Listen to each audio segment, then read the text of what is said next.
Şimdi kalbimi mi beynimi mi dinleyeyim? Anlamadım ki ben şimdi neyleyim? Seni bırakacağım.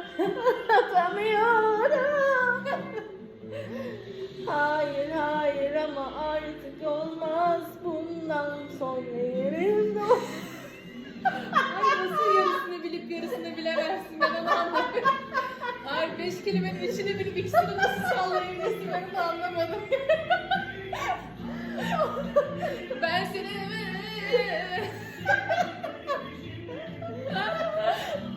Ben o şarkıyı biliyorum ya, 20 kelimesini. Çok güzel şarkı.